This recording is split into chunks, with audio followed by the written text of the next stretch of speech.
tardes tengan todas y todos ustedes. Da inicio la sesión pública convocada para esta fecha. Para sesionar válidamente, Secretaria General de Acuerdos, le solicito que este momento tenga a bien verificar la existencia del quórum exigido por la normativa en la materia. Un gusto, magistrado presidente. Señora magistrada, señores magistrados, a fin de verificar el quórum legal para sesionar, me permito realizar el paso de magistrada María de Jesús García Ramírez, magistrado Fernando González Endeta, magistrado Alejandro Sánchez García, magistrado Jorge Alberto Zamacola Madrigal, magistrado presidente de Salcedo, Presente. magistrado presidente, me permite informar que existe quórum legal para sesionar. Muchas gracias. Licenciado Guín, por favor, sírvase someter a consideración de este pleno la propuesta del orden del día. Señoras y señores magistrados, se ponen a su consideración los puntos del orden del día que fueron hechos de su conocimiento en reuniones internas de 12 y 16 de enero, así como la convocatoria respectiva fijada en los estrados de este órgano jurisdiccional. Orden del día: 1. Pase de lista y comprobación del quórum legal. 2. Aprobación del orden del día. 3. Propuesta y, en su caso, aprobación del proyecto de dictamen de la declaración de legalidad y validez de la elección y de gobernador electo del Estado de Michoacán de Ocampo. Es cuanto, magistrado presidente. Magistrada, magistrados, en votación económica se consulta, se aprueban el orden del día. Quienes estén por la afirmativa. Se aprobada por unanimidad, se voto la propuesta del orden del día. Secretaria, continúe la sesión. Señoras y señores magistrados, el siguiente punto del orden del día corresponde a la propuesta y, en su caso, aprobación del proyecto de dictamen de la declaración de legalidad y validez de la elección y de gobernador electo del Estado de Michoacán de Ocampo. Secretaria General de Acuerdos, sírvase dar cuenta con el proyecto de dictamen de la declaración de legalidad y validez de la elección y de gobernador electo del Estado de Michoacán de Ocampo, que somete a consideración de este pleno la ponencia a cargo de la magistrada María de Jesús García Ramírez. Con su autorización, presidente, señoras y señores magistrados, doy cuenta con el proyecto de resolución respecto de la declaratoria de legalidad y validez de la elección y de gobernador electo del Estado de Michoacán de Ocampo, que presenta a su consideración y, en su caso, aprobación la magistrada María de Jesús García Ramírez. De los antecedentes se destaca que, con motivo de la voluntad ciudadana expresada en las urnas el pasado 13 de noviembre de 2011, el ciudadano Fausto Vallejo Figueroa obtuvo el mayor número de votos en términos de los cómputos distritales y estatales, verificados el 16 y 20 de noviembre pasado,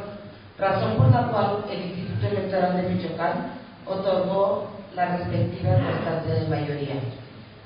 Inconforme con dichos resultados, los partidos Acción Nacional y de la Revolución Democrática impugnaron a través de sendos juicios de inconformidad los cómputos referidos, los cuales fueron resueltos por este órgano jurisdiccional en sesiones de 6 y 10 de enero de este año. Derivado de lo anterior, pero particularmente atendiendo al criterio que sostuvo este tribunal en dichas resoluciones, el propio 10 de enero se inició el procedimiento de calificación de legalidad y validez de la elección y de gobernador electo, para lo cual se emitieron acuerdos y se desplegaron actos tendientes a llevar a cabo dicha encomienda constitucional, entre ellos la reserva de las causas de invalidez planteadas por los partidos Acción Nacional y de la Revolución Democrática, la integración del expediente respectivo, su turno, el requerimiento de pruebas, así como su respectiva radicación. De esta forma, magistrados, En el proyecto se propone primeramente reconocer la competencia de este pleno para llevar a cabo el acto de calificación de la elección, así como la declaratoria de gobernador electo. Asimismo, se precisan los términos en que se configura el sistema de calificación de la elección de gobernador en la entidad, al tiempo que se indica la naturaleza del propio dictamen. Así, sobre estas premisas, en el proyecto se emprende un estudio detallado y exhaustivo de las diversas causas de invalidez invocadas por los partidos Acción Nacional y de la Revolución Democrática, a saber, irregularidades atribuidas a Luisa María de Guadalupe Calderón Hinojosa, actos anticipados de pre-campaña y de campaña, violación a los principios de equidad, legalidad e imparcialidad en el uso de recursos públicos para favorecer a una fuerza electoral dentro de la competencia electoral, violación al principio de separación Iglesia-Estado, difusión de la tarjeta denominada la F, violación al principio de equidad en el acceso a los medios de comunicación, propaganda negra, intervención de funcionarios del Ayuntamiento de Morelia, delincuencia organizada, contratación indebida de espacios en televisión, cierre de campaña en TV Televisión, violación al principio de equidad en el acceso equitativo en tiempos de radio y televisión, derivado de la difusión de toda la entidad del distrito electoral del Partido Revolucionario Institucional en periodo prohibido por la ley, y violación a la libertad de sufragio el día de la jornada electoral. Posteriormente, en el proyecto se realiza una revisión sobre los principios democráticos que deben regir todo proceso electoral, para concluir que en el caso se trata de una elección libre, auténtica y periódica, llevada a cabo mediante la emisión de un voto universal, libre, secreto y directo, que la organización de la elección se hizo a través del organismo público y autónomo a quien la Constitución estatal y la legislación electoral faculta para ello. En los partidos políticos intervinieron en la postulación de los candidatos a puestos de elección popular, entre ellos el de gobernador del estado, que en la campaña electoral prevalecieron los recursos públicos sobre los de origen privado, que existieron condiciones de equidad en las campañas electorales y se reguló equitativamente el acceso de los partidos políticos a los medios de comunicación social, que hubo participación directa de los ciudadanos en la elección y cómputo de la votación, que los partidos políticos contaban con un efectivo sistema de medios de impugnación y control de la legalidad de los actos electorales, y que a nivel administrativo contaban con procedimientos que se detallan en el proyecto. Por último, se verificaron los requisitos de elegibilidad del candidato Fausto Vallejo Figueroa, triunfador en la elección de gobernador del estado de Michoacán de Ocampo. Así, conforme al anterior, en el proyecto se propone declarar legal y válida la elección de gobernador del estado libre y soberano de Michoacán de Ocampo, celebrada el 13 de noviembre del 2011, que el ciudadano Fausto Vallejo Figueroa satisface los requisitos de elegibilidad que se requieren para ser gobernador del estado de Michoacán de Ocampo, conforme a la normativa aplicable, y que se declara electo al ciudadano Fausto Vallejo Figueroa como gobernador constitucional del estado libre y soberano de Michoacán de Ocampo para el periodo comprendido del 15 de febrero de 2012 al 30 de septiembre de 2015. Es la cuenta, señora y señores magistrados. Muchas gracias, licenciado Holguín. Magistrados, a su consideración el proyecto de dictamen. Con mucho gusto se le otorga la palabra a la magistrada ponente María de Jesús García Ramírez. Gracias,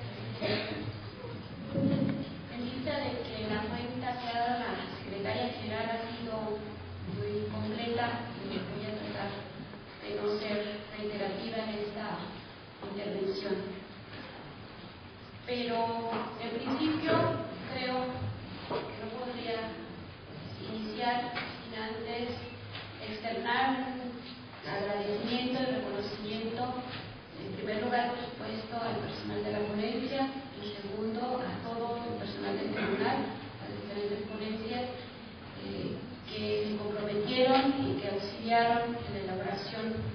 del proyecto que se somete a consideración de este pleno, de los que pusieron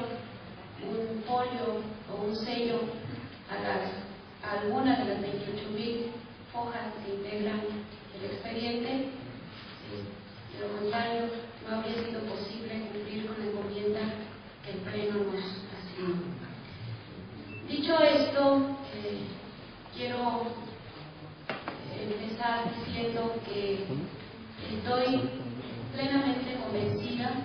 de que la resolución que en este momento someto a consideración, o el proyecto de dictamen que someto a consideración del Pleno,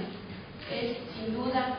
el mejor reflejo de nuestra quehacer institucional y muy seguramente el producto más elaborado de nuestras condiciones jurídicas. En esta resolución, como podrán ver, se plasma nuestro compromiso permanente por la tutela de los derechos políticos,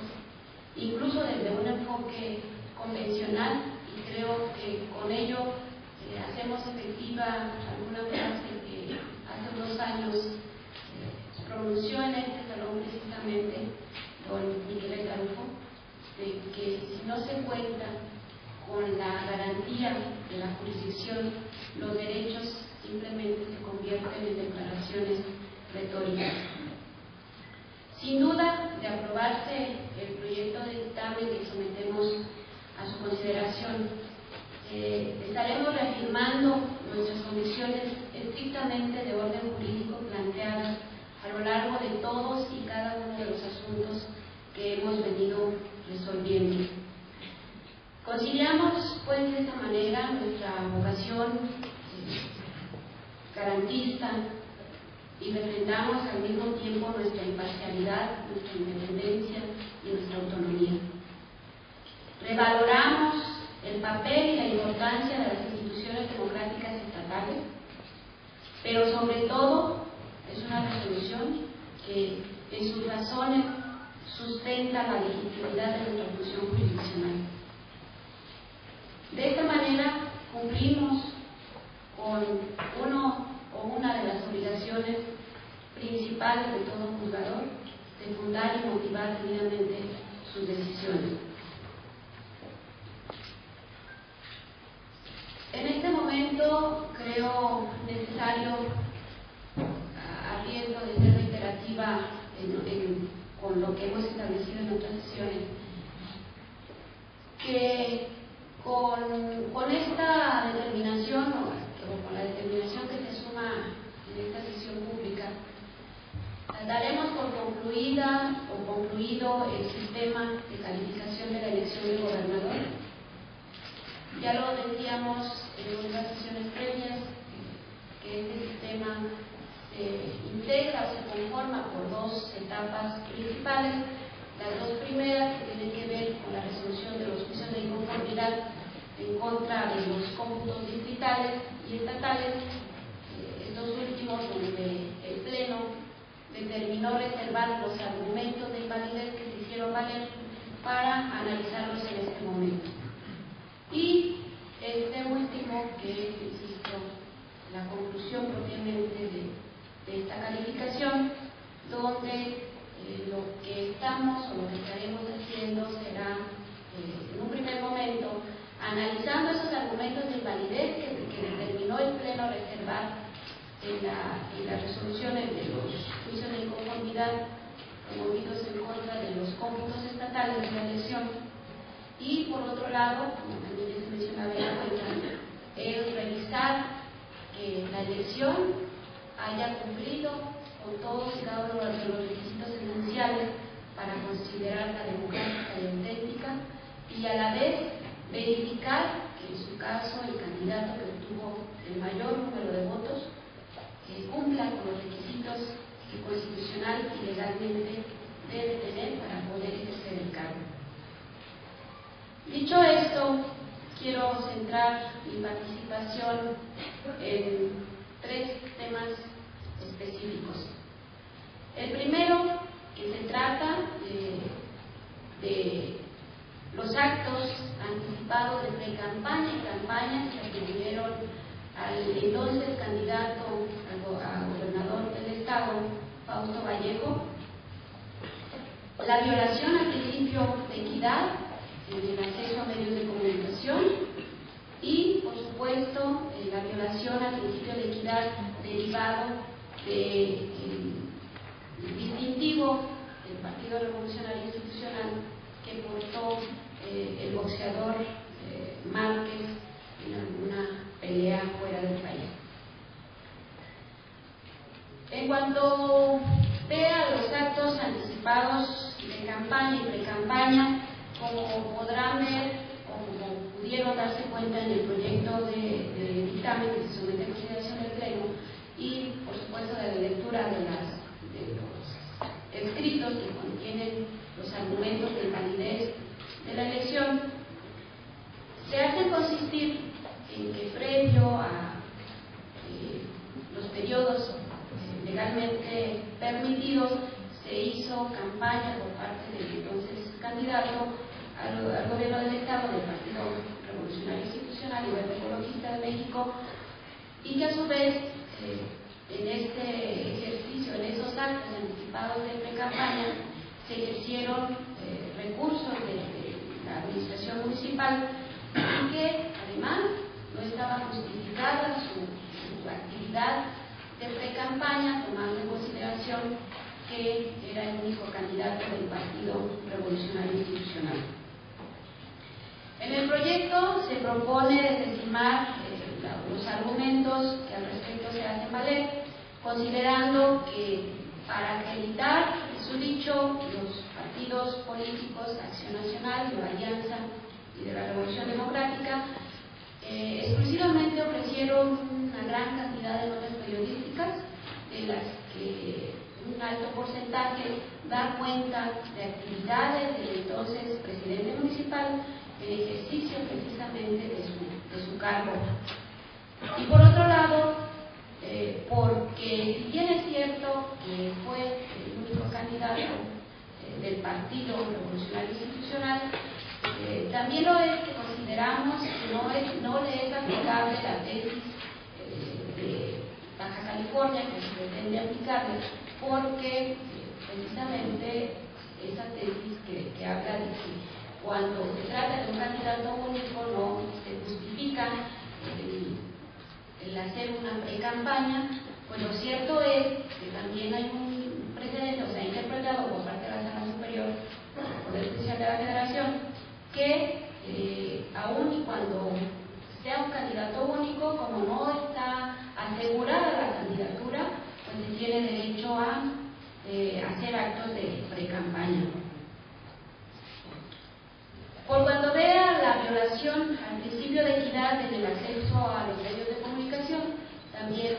se aportaron una gran cantidad de notas periodísticas, pero como podrán ver, el expediente correspondiente y como seguramente lo notaron en el proyecto, por un lado tenemos la afirmación del Partido Acción Nacional y Nueva Alianza en el sentido de que se infringió ese principio de equidad, pero por otro lado tenemos el monitoreo de medios que emite un órgano especializado en la materia ante el Instituto Electoral de Michoacán, que nos dice que ninguno de los candidatos rebasó los tiempos de los medios de comunicación. De ahí pues que si tenemos un documento de una institución o de un órgano especializado frente a una manifestación de un instituto político que no desvirtúa el contenido de ese monitoreo, de ahí pues que se considere que no se acredita esa infracción al principio de equidad en el acceso a medios. Ahora, por cuando vea la violación también al principio de equidad derivado del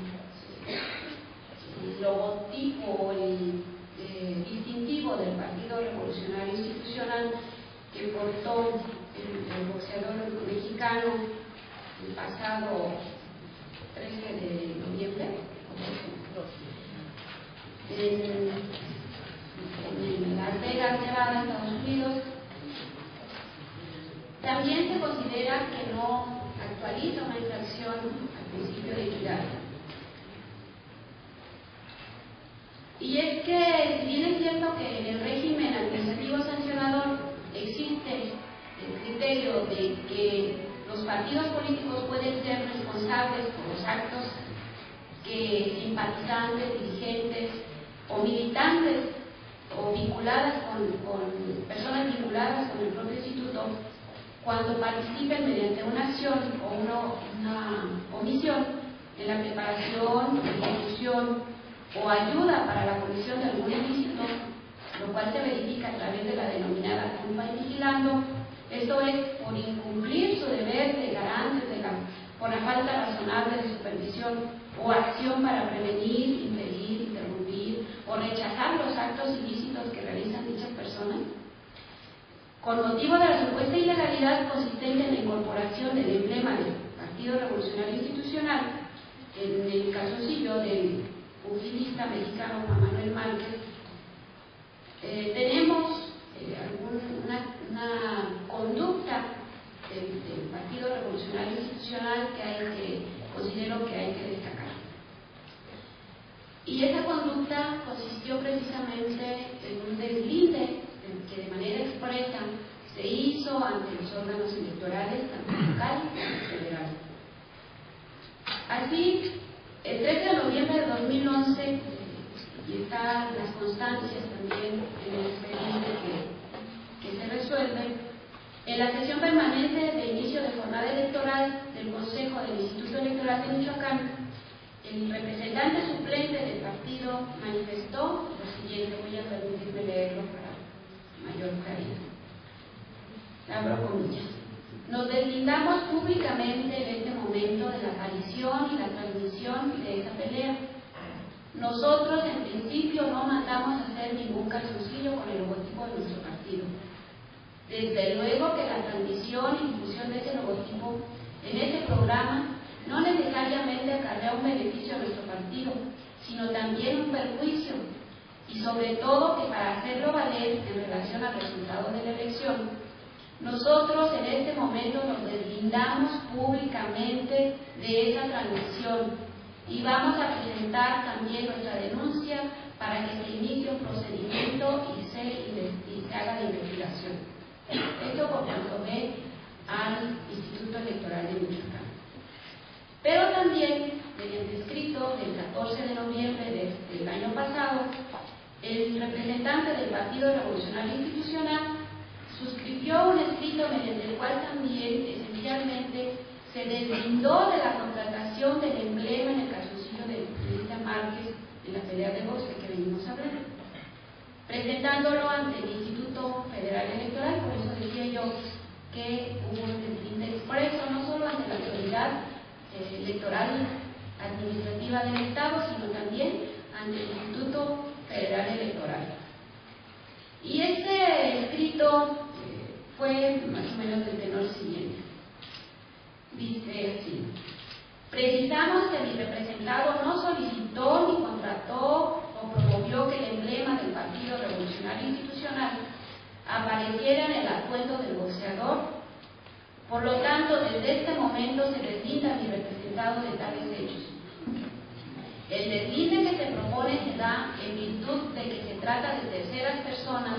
de quienes no se cuestiona ni la oportunidad de portar en un atuendo los emblemas que así lo deseen, pero que sí pueden, en un momento dado, contravenir disposiciones electorales. Con lo anterior, pretendo que mi representado, en su caso, sea liberado de la responsabilidad, ya que al reunir las características antes enunciadas en forma lisa y llana, me opongo y manifiesto mi rechazo en nombre de mi representado y pongo en el conocimiento del Instituto Federal Electoral esos hechos sin asumir una actitud pasiva o tolerante. Como vemos, el deslinde que se hace de esa aportación del distintivo del Partido Revolucionario Institucional ubica esa aportación de esa publicidad o de ese distintivo en la esfera personal del propio Márquez en ejercicio de su derecho fundamental de libertad de asociación y de expresión.